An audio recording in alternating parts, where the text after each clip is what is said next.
I have some exciting news for you. I've been working hard to create something just for you, and it's officially live. It's a free quiz to help you determine your personal path to creating a successful digital course. That means by taking just 2 minutes to complete this quiz, you'll discover my 3 proven approaches for creating a profitable digital course, and you'll find out which one you should take based on your experience, expertise, and where you're at as an entrepreneur. Not only will you find out what path is best for you, I'll even give you a step-by-step framework for bringing your digital course to life. So head on over to amyporterfield.com/quiz right now to find out your next steps to creating a profitable business that you love. I mean it. Go take the quiz right now. Don't wait one more second. amyporterfield.com/quiz. Your future business and digital course is waiting for you to take this first step. I cannot wait to see what you create. So amyporterfield.com/quiz to get started creating your stellar and profitable digital course. All right, let's jump into today's episode. When I was crafting the questions for today's interview, I had to hold myself back. Honestly, my guest is a wealth of knowledge, and I wanted to hear her insight on so many things, but I had to reel myself back in and remember the length of my podcast episodes. So I can thank good old Clubhouse for this interview because I found my guest on that platform and instantly I thought she was brilliant. Her name is Jereshia Hawk, and the first time I heard her speak on Clubhouse, I was really blown away by how thoughtful she was in each of her answers. Not to mention, I loved that her brain works in frameworks, a girl after my own heart. When she spoke, it was clear that she had an extremely high-level understanding of not only how people work through content, let's say in digital courses or just any online programs, but also she knows how to get people results. And at that, I knew I had to have a conversation with her on this podcast. In today's episode, I ask her questions with you in mind, knowing what you would need and want to learn from her. I think what she has to say about knowing when to sell will absolutely blow your mind. In fact, so many different segments of this episode will blow your mind. Get your pen and paper ready to take some notes. Let's dive in.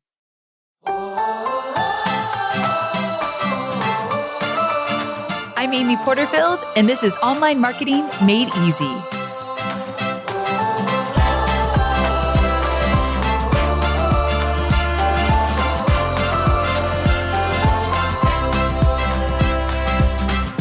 As I hinted at, today I'm sitting down to have a conversation with Jereshia Hawk.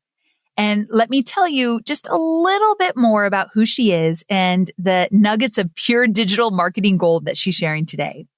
First of all, Jereshia and her team help coaches and service providers transform their one-on-one service into a sustainable coaching business that is set up to automate the necessary aspects of their offer so they have the energy to show up, serve their clients, and increase their business growth month after month.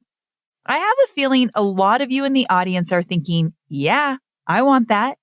And today, you're going to learn more valuable insights from Jereshia to help you take a step towards creating a business just like that. We're talking about getting over the fear of charging too much, how to create consistent revenue, how to know when you're ready to sell, how to help your customers get through your course or offer, and how to sell in your DMs. It's all so valuable, so get ready. I'll see you on the other side. Well, hey there. Thanks so much for coming on the show. Amy, it is a pleasure to be here. I'm super excited to be here today. Thanks for having me. How this conversation is going to be great. And I really want to start from the beginning because your story is really inspiring. And I want my listeners to hear basically how you got started and how you got to where you're at today. So will you share a little of that story? Yeah, absolutely. So I'm a civil engineer by trade. I was working at a large utility here in Michigan when I graduated from college, and I was a pipeline engineer working there. So working in the natural gas space. And being in my career, I was in like the leadership track. I was kind of in their entry level engineering program, kind of like on the fast track for leadership and opportunities around that. And one thing that I really noticed about my experience there and really what allowed me to have access to opportunities that I quote unquote wasn't qualified for on paper was 100% based off of my ability to articulate my value and really understand how my contributions were impacting the bottom line of that organization or within the department that I was in. And that started to matriculate a little bit. My peers were asking me for like, Jay, how are you getting these mentors? How are you getting tapped on the shoulder for opportunities? How are you even getting certain positions or access to opportunities that, you've been at the company for a year and a half and I was leading a $400 million pipeline project as a lead engineer, which is, I had never seen that much money ever in my life. Like it was nerve wracking, even like signing invoices for contractors. And so my peers were just asking me how I was able to position myself for those opportunities and succeed in them. And I started just, doing live stream videos on Facebook, answering questions that my peers at work were having, about how I networked my way to getting mentors in the C-suite, or how I would learn how to understand what the bottom line metrics and numbers were of this organization and how to correlate that back to my learned experience as an engineer. And that's kind of what kicked off this whole coaching business that we have today. And I think it's the baseline of all the offers that we create and how we coach our clients. It's really understanding how to articulate your value, how to price your programs and your services based off of the value that's being delivered and the value that you can articulate, not your worth as an individual, and how to really, infuse how people are making buying decisions, psychologically, how to infuse that into your organic marketing to generate new leads and to attract new clients without having to use paid ads or like really complicated funnels.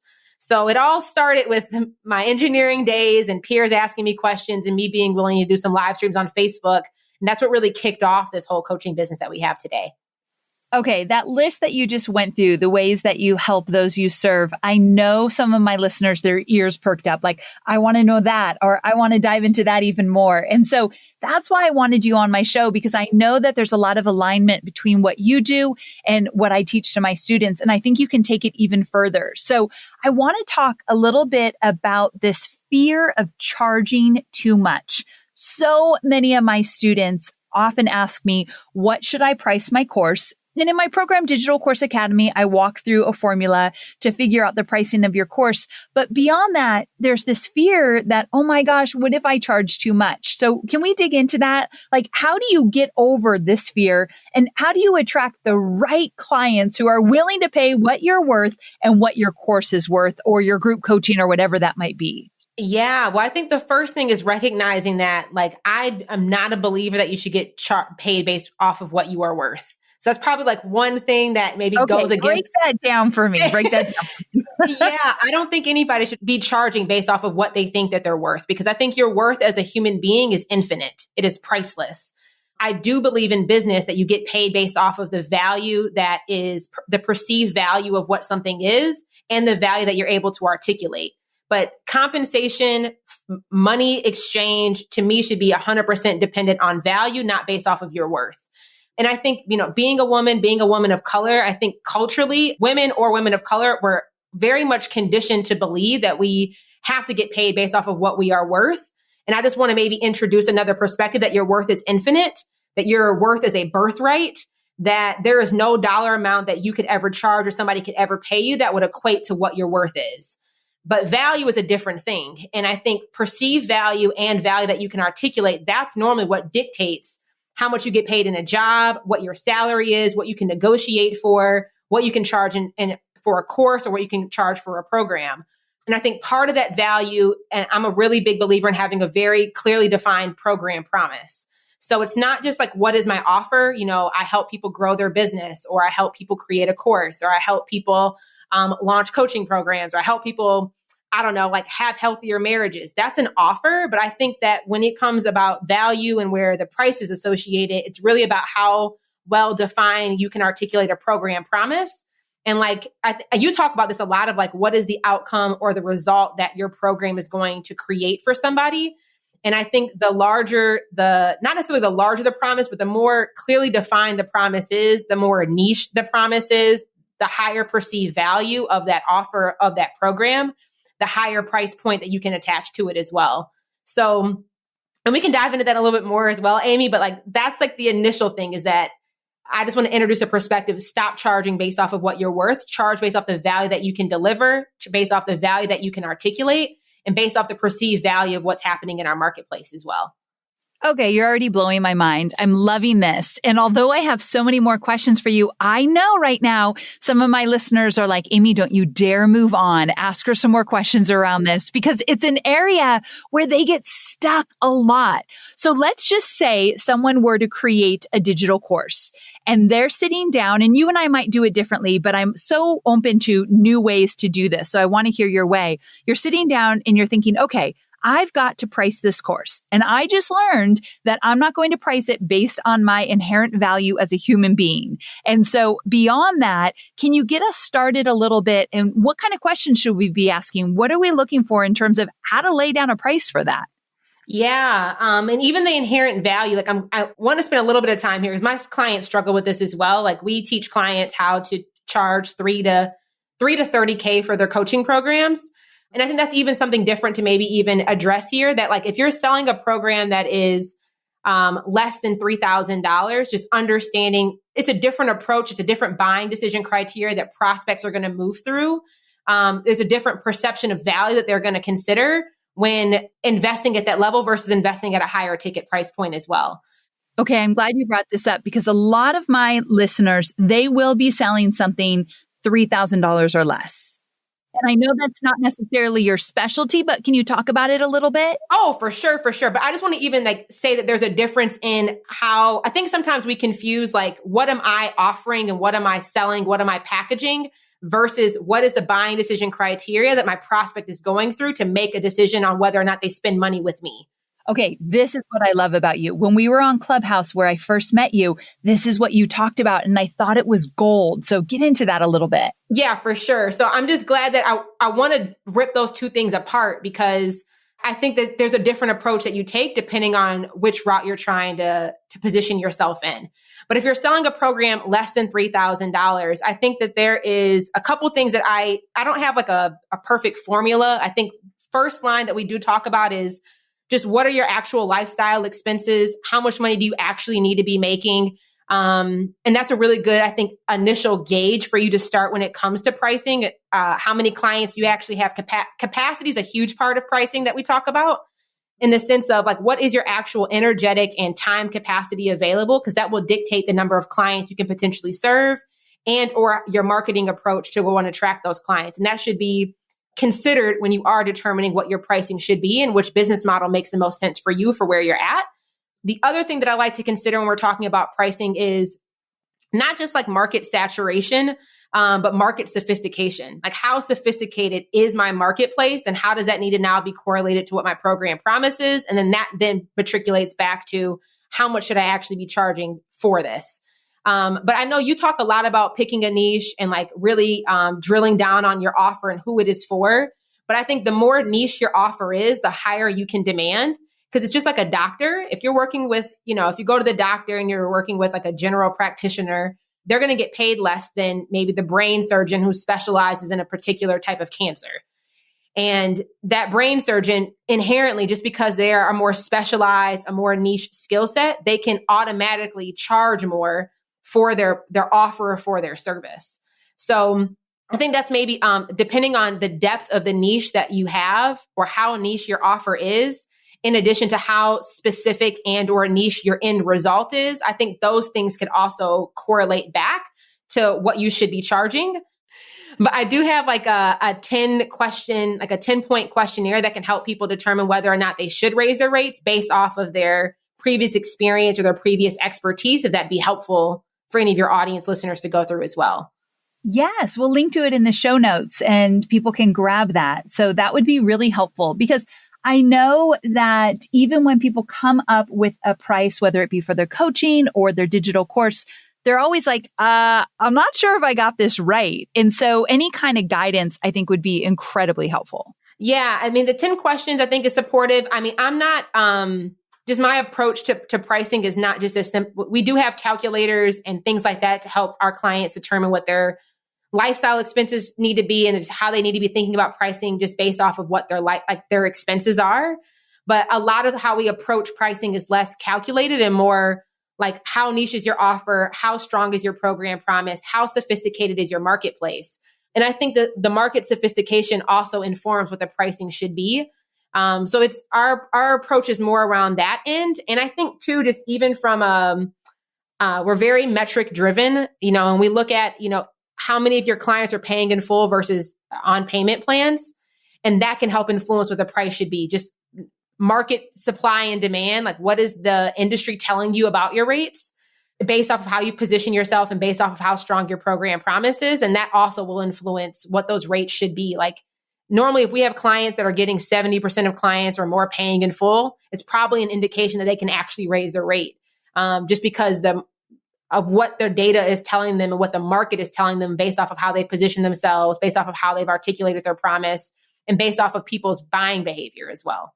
Yes. Okay. This is golden. So many great insights there. I want to move on to my next question, but it still has to do with money in general. And that is, I want you to talk a little bit about creating consistent revenue, because what does that mean and look like in your world? And how do you talk about that with your students and your clients? Yeah, I just did a live stream on this. I used to have this belief that like, if I wasn't having 6-figure launches, that like I was a failure in the online business world.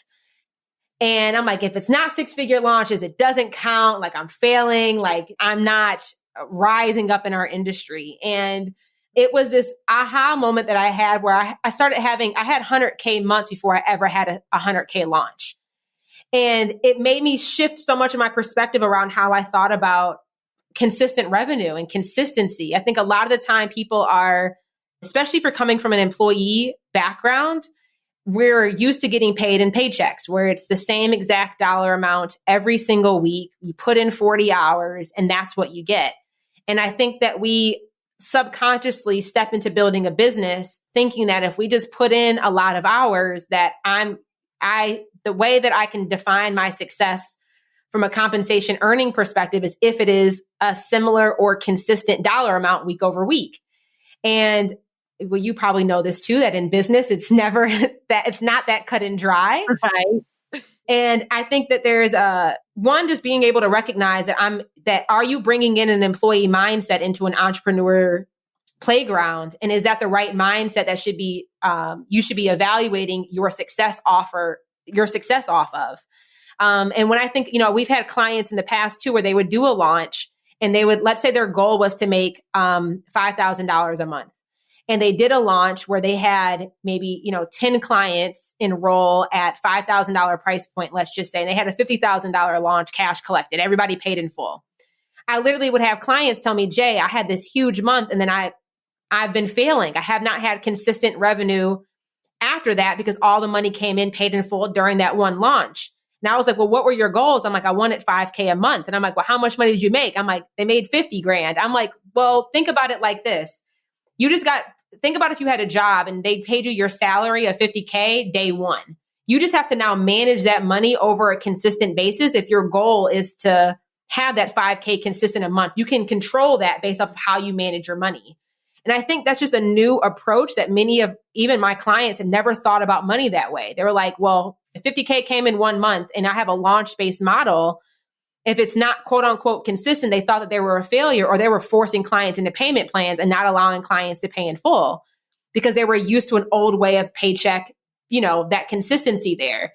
So I'm not sure maybe that's what you're looking for, Amy. No, it's exactly, because I've never heard it said like that. And it was perfect about, are you bringing your employer mindset into your entrepreneurial playground? And I think that's brilliant because I think we do that a lot. I came from corporate as well, just like you. And there's some times that I'll have this way of thinking and it keeps me stuck. And then I think, wait a second. entrepreneurship is very different and we can have so many different ways of approaching something. And because I teach people how to live launch, I would love to teach them that mindset that you just shared with me about, okay, so you make $50,000 per launch, you want $5,000 a month. Let's talk about how we can spread that out and be really mindful with our money. I think that's brilliant. Yes. And I think that's an option most of my clients never even considered. Of wait a minute. Oh, I can just roll this out. I'm like, yes, you can put yourself on salary if you know that. I think that's just another, making money is one thing, learning how to now manage this money when it does come in influxes, because we also teach a live launch method using live video. And it's a different way of thinking about money that, the average American struggles with managing paychecks that are consistent every week. So I can understand you getting this large lump sum of money at a period of time. It's a new way of thinking about money in a new way, maybe a new skill set that you have to acquire to comfortably manage it to align with what your lifestyle needs are. But so I also just recommend that clients look at what your revenue is at the end of the month, not maybe weekly, or look at your revenue quarterly versus just month to month, or it depends on what your launch cycle is, or look at it annually, because you could be hitting every goal that you set. It just is coming in differently than maybe how you maybe expected. It's so true. It's so true. Okay. So speaking of making the money, let's talk about how to know when you're ready to sell. So a lot of the times I hear from my own students, they're not sure if they're ready to sell. And it's easy to give, and then never sell because you just don't know when you're ready. So how does an entrepreneur know when they are ready to finally start selling to their audience? If you're listening to this, you're ready to start selling right now. Amen. Now. Amen.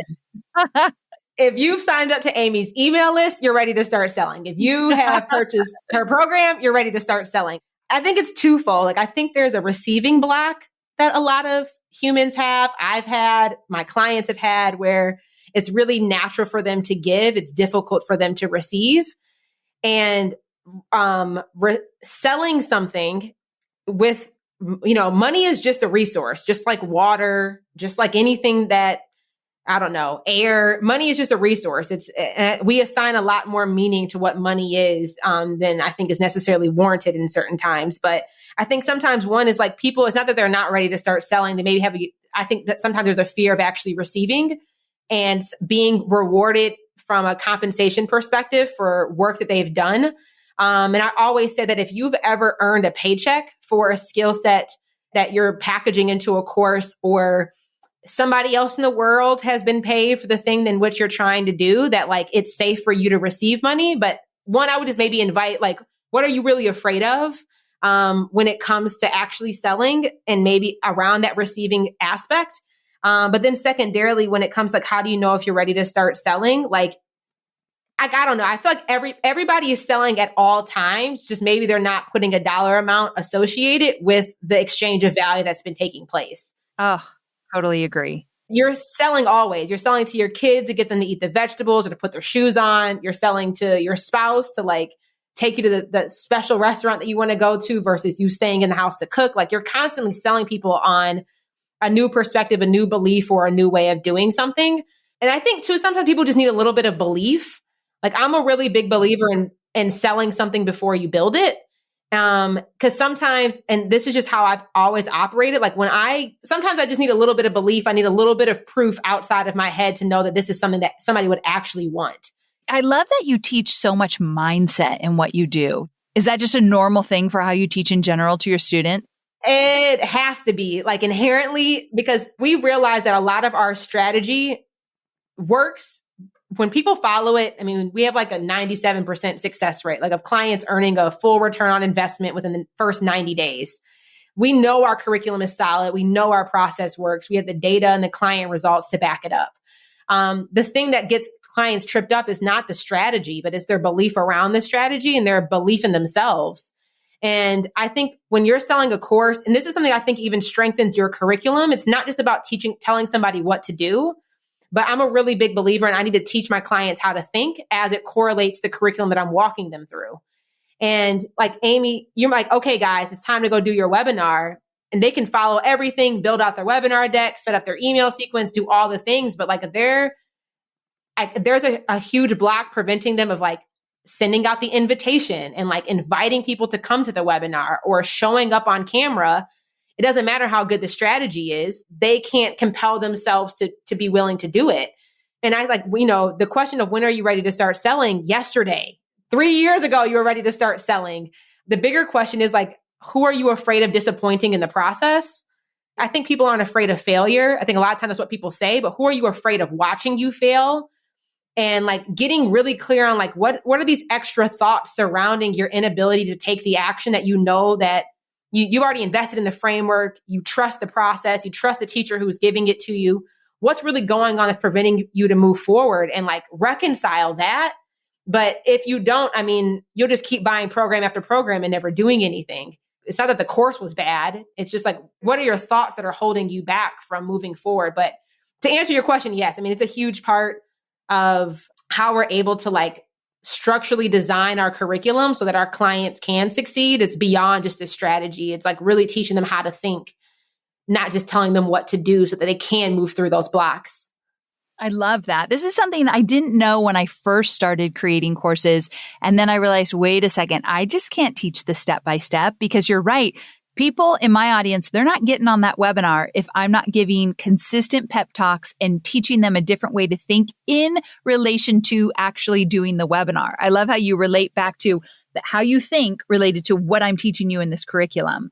And I think it's not just a mindset shift overall. It's a mindset shift about how you're showing up around doing this strategy with webinars. I love that it's so closely tied. Now, on Clubhouse, there was another thing that you talked about that I thought, I've got to get her on my podcast. I was so excited when you said yes, because you talked about having a high level of understanding around how people work and get through a course, which is a perfect segue to what we were just talking about. So can you share with us some strategies that you suggest a course creator could use or consider using when actually creating a course so that people are getting through and working the process? Yeah. Oh my gosh. This is like, I'm forever grateful for being an engineer. Yes. Because like the processes and how I just naturally think about systems, I think it just is such an advantage for clients who work with us. But when I think about creating anything, I mean, I think about in our industry, in the online space, people talk a lot about beta launching. But from like engineer, like tech world, there is an alpha phase, a beta phase, and a delta phase whenever you're creating a new product to go to market. And that's how we teach our clients to create their programs. So, and I'll share this with you guys here. So alpha phase is really, can I prove that my program, my product, my process will deliver the intended result that it's intended to deliver? Can I show that this thing is going to have the outcome, the result that I expect it to, that it's designed to deliver? And that's phase one. And I think a really great way to do that is working with clients privately one-on-one. So that it's, because working with a client one-on-one is different than teaching a client inside of a course or a coaching program, or like, it's just different. But the first thing is, how can I prove that my process actually delivers the intended result that it's supposed to deliver for the person that it's supposed to deliver it for? So whether you've done that for yourself and maybe, I don't know, you're teaching people how to croquet, or I don't know what it is. I mean, Amy, you have such a wide range of course creators in your audience. Right. We do have those that they're teaching croquet. So you hit it on the head. Okay. I'm like, I know, I feel like I've seen you mention that before somewhere. And it's like, wait, what? It's like, you can really create a course for anything. So either you have had to have proven that you've been able to duplicate this process for yourself more than once, or you teach it to, I tell clients, work with like 3 to 5 one-on-one clients to prove that this process actually works. Once you can prove like alpha phase that this product delivers the result that it was intended to deliver, next you go to beta phase. And beta phase is really about, how do I enhance the client experience? And I think too, now that you're switching into going from one-on-one to maybe doing this delivering this in a course format, or a coaching program format, or just like in a group container, how do you now refine the curriculum? Because you're not just telling somebody what to do, but now you're teaching them how to do it for themselves. And that's like phase 2. How do I enhance the client experience? How do I make sure that I can actually teach this material and still be able to get that intended result without dependency from you as a creator? And then third phase is delta phase. Now that the product actually gets the intended result, that you've maybe, enhanced the client experience. Now you like put gasoline on the fire. And it's like, how can I really take this to the next level? How can I really increase lead generation at this time? Like, I'm a really big believer in not focusing on going ham or going crazy on like lead gen first, because you want to make sure that like, imagine if, I don't know, like Apple, when they come out with the very first iPhone, if they were trying to get 50 million people to buy the iPhone at the very, very first time, it can be really detrimental if the product can't actually sustain the demand, and especially if that product hasn't been fully vetted out. This actually happens a lot with Oprah when people get on her like Oprah Christmas wish list.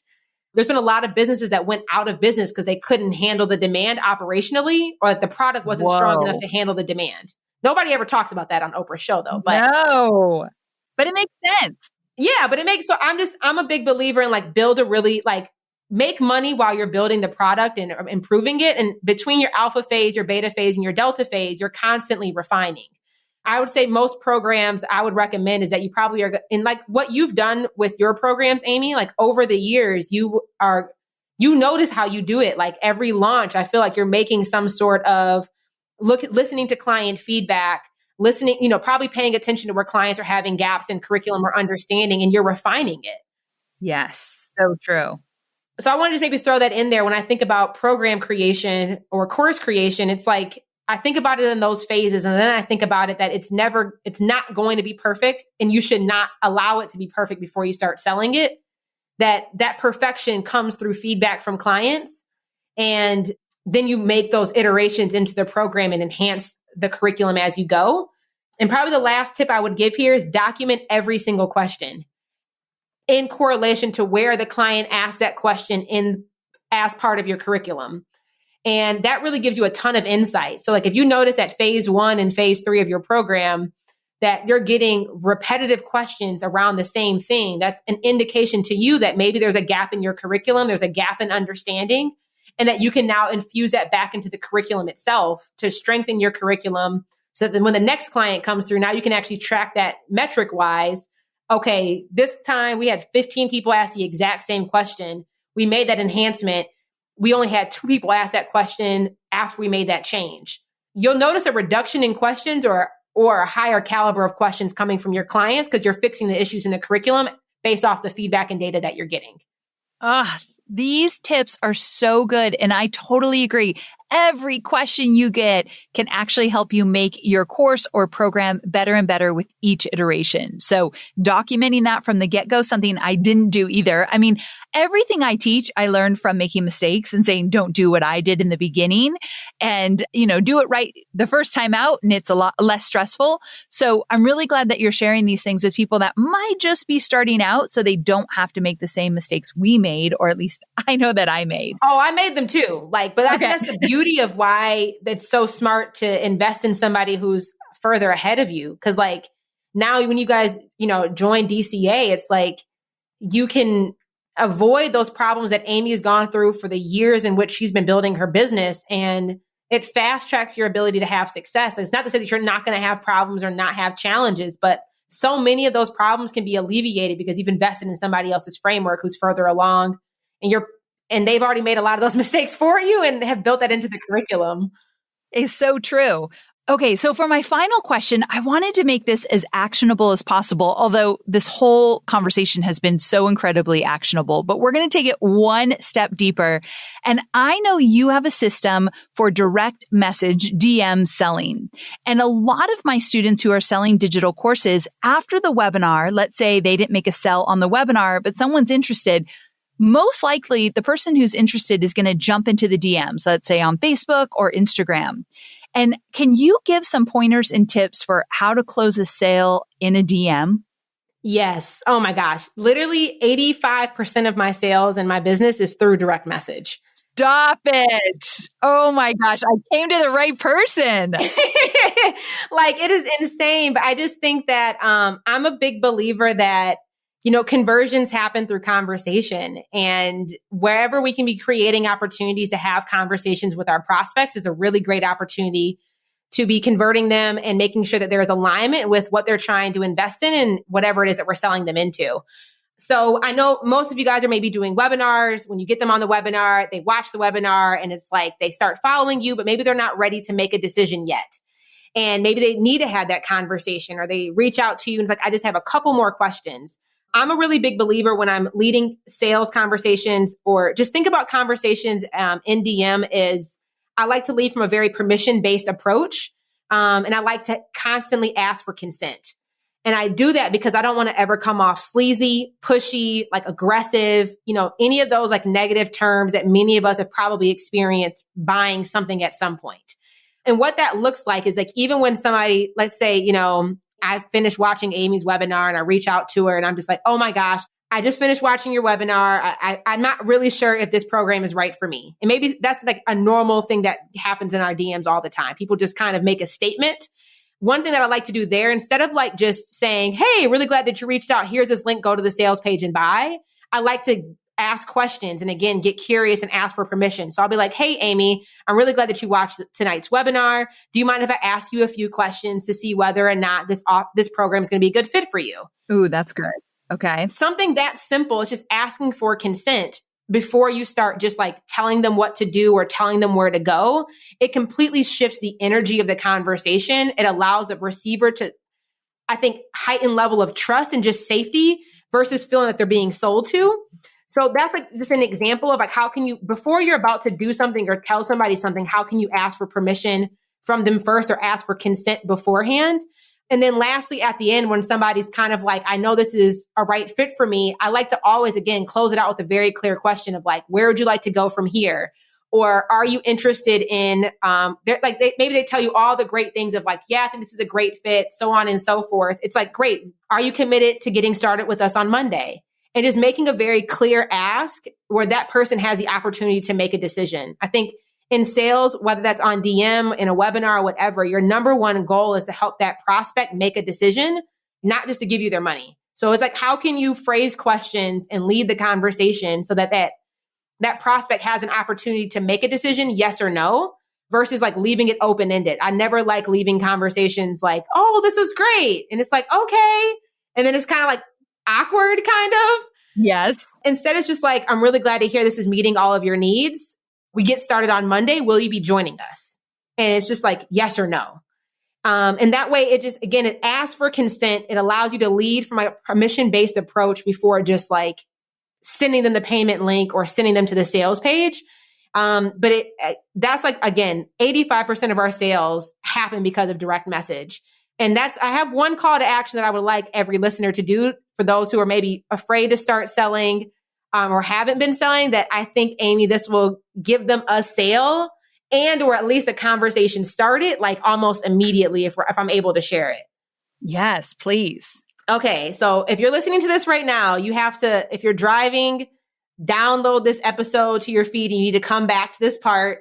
If you're somewhere stable, you need to pull out your phone and pull out your Instagram stories. And I know somebody listening to this is going to be like, what the heck is this girl about to tell us to do? And I'm like, I know, but like, you're in business to make money and we're here to try to help you make money and create impact with those you're meant to serve. So like, we need to start making the ask. So I want you to open up your Instagram stories and I want you to say, hey, I'm listening to Amy Porterfield podcast right now with Jereshia Hawk. And we're working on, elevating our confidence with our ability to make the ask. And I just want you to say basically this phrase and allow people to react and respond to you. So I want you to say, hey, I'm listening to this podcast right now and Amy's guest is telling me to do this. So I'm doing it. So say, I have helped whoever you help get whatever result that you've gotten. I'm really excited to take you on along this journey with me. Are you, whoever you help, looking to get this result? If so, send me a DM and I'll share more details with you. And you can do any variation of that, but I want you to show your face. I know, Amy, your podcast is very action oriented. So we'll see how many people tag us in their stories and do this. Right. But I just want you guys to make an ask. Tell your audience, this is who you help and what you help them with. Say that you're excited to be taking on a couple new clients to support them with this inside of your course or your program. Ask them if they fit that demographic. Are you a professional speaker looking to book more paid speaking engagements? If so, send me a DM and I'll send you more details. I'd love to connect. And it just goes to show that an ask for a sale post-webinar, in between launches, it can be that simple to start a conversation. And once that conversation gets going, you can either lead people to go register for your webinar, Or if you have, depending on what your enrollment is, you could lead them directly to a sales page and just allow them to purchase your program outright. Okay, this is gold. I'm actually going to take what you just said and kind of paraphrase it and put it in the show notes. So you all can go to amyporterfield.com/381. So amyporterfield.com/381. And not only am I going to link to those 10 questions we talked about earlier, but I'm going to give you that little blurb so that you can use it right away. So you have no excuses. Like right now, you can go there, copy and paste it, make it your own, fill in the blanks, and get it on Instagram stories. Because you're saying you want them to hold up the camera, show their face, and actually say this on camera. Yes. And like I have every one of my new clients, I don't force, but I heavily invite them to do this during our kickoff call. I mean, thousands of dollars has been made on day one of joining our program. And this is just like scratching the surface. But if anybody who's hesitant on selling or whatever, like we got to just rip the Band-Aid off. You're more than capable. You're more than prepared, and just make the ask. A lot of the time the money's just on the other side of the ask and we're just not making the ask. But Amy, yes, I want them to show their face, go on their stories. If they're listening to you, they know that you don't play around. You are an action-taking woman. And yeah, I'm like, let's go do it. Let's do it. Okay, I'm excited. I can't wait to see how courageous my listeners are, because I know they are, and they're actually just going to put it out there and do this. So this has been outstanding. I mean, this is one of the reasons I love Clubhouse, because I never might have found you if we weren't on that same panel together. Now I'm such a huge fan. So can you, first of all, thank you so much. Oh yeah, this was a blast. You're more than welcome. And second of all, can you tell my listeners exactly where to go to follow you? We will link in the show notes, but where should people go to learn more about you? Yeah, my Instagram is where I'm like most active. So you can follow me at Jereshia Hawk. Definitely slide in my DMs. I love whenever I do interviews like this, for people to like screenshot, tag me and Amy on your Instagram stories and just let us know what your top takeaways were. That's where the best place is to go. I also have a podcast myself. If you're interested in learning anything more about like high ticket sales or just sales psychology, my podcast is called Jereshia Said. We're pretty much anywhere you can listen to a podcast. So those are a great way to connect with me directly, or just to put me in your earbuds as well. Jereshia, thank you so very much. I cannot wait for everyone to dive in. I so appreciate it. Anytime.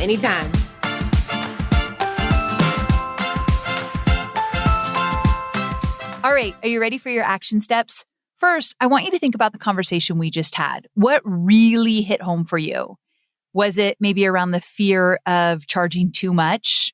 Or maybe you got excited when she talked about creating consistent revenue. I thought that was a totally different perspective, a new way to look at it. Or perhaps you realized that you're actually ready to sell.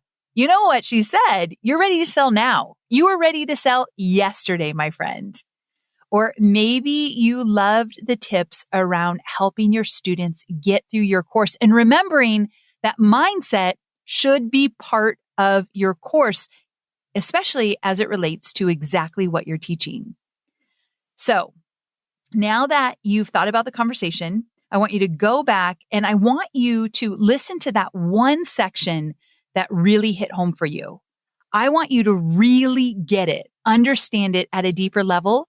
And then what I want you to do is I want you to start implementing.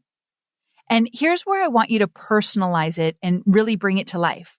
I want you to get clear on those action steps, write them down, whatever you learned, like what really hit home for you, write them down, and then add them to your schedule to actually work on. What? Yeah, you heard me. Add them to your schedule. You have to schedule it to make it real. When will you work on what you just learned?